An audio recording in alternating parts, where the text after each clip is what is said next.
right? Now, everybody wants to do business. The people that have interest in wanting to do business doesn't have the facilities to run their businesses, okay? Now, the last time I was here, I think that was last week, I did mention about how do you support new businesses coming up. If our microeconomy is in shambles, we're not going anywhere. If I want to start a business now as a new businessman, for example, I have no support from anywhere, right? Even if I go to somewhere to borrow money, maybe from my family, inheritance or something, I should have more support from the government as well. But I'm not having anything. So I have to find a way of locating my business, establishing my business. Where do I get money from? I can't get money from anywhere because I can't go to the bank with the current double digits. You can't go to the bank to borrow money to do business in this country and survive. You can't. You can't be successful with that.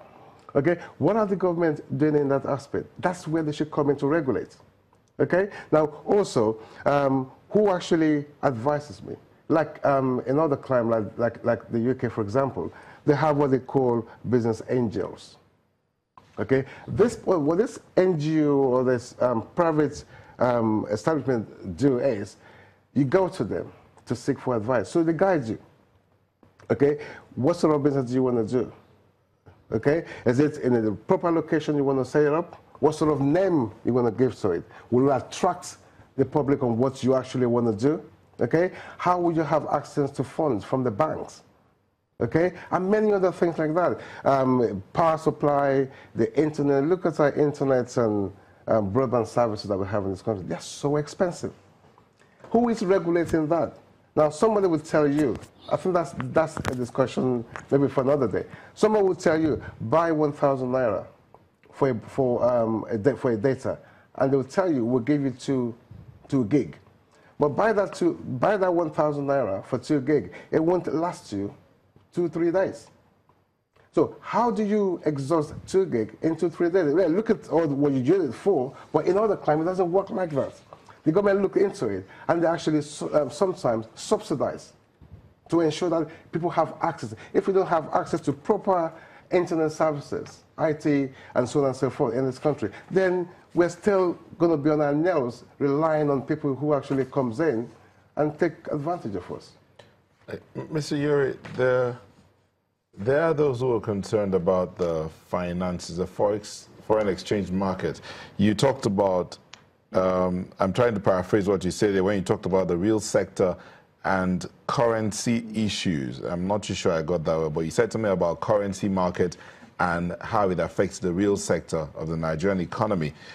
What do you think we should be looking at as we go forward, our foreign exchange market, and then the fear by some about dollarizing the Nigerian economy?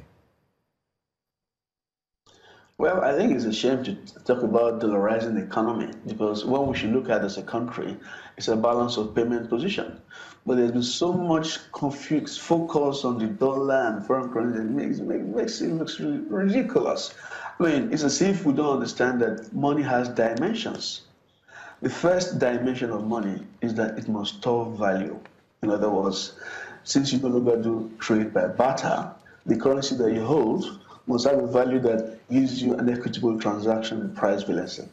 The second one is called credit creation, which means that if you have an idea, you don't have to wait until you're 110 years old to put your money together to make the concept come to life, which is interest rate.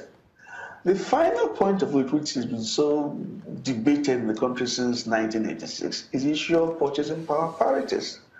Now, if you reduce effectively the money you spend in importing items, and I think there are 3 key items: petroleum produce, rice, and sugar. And I think Dangote has been doing a wonderful job in trying to create a balance in those areas. If you focus on those things, you will find that, and in less than a year, you could have an exchange rate of 50 to the dollar. But for as long as you cannot create credit, like I told you before, interest rate on the banking system, as long as your currency does not hold value, let me explain that to you in clear terms. When I was a young man, a little boy, someone who was an executive officer in the civil service could pay for his children's school fees in Oxford or Cambridge. Today, many professors will struggle to send their school children to education. That means you have income inequalities, which has not been dealt with. And you can expect this to happen through trickle-down economics, which is what we've been doing for quite a long while.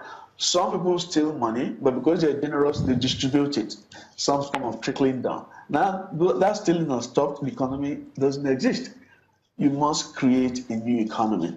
That's how currency works. Focus on dollar and for me is ridiculous. I mean, balance of payment positions was critical, not exchange rate mechanisms. There's a matrix of things you need to do to bring them to play. Focusing on the dollar alone is just trying to deal with effects without looking at the causality. Thank you.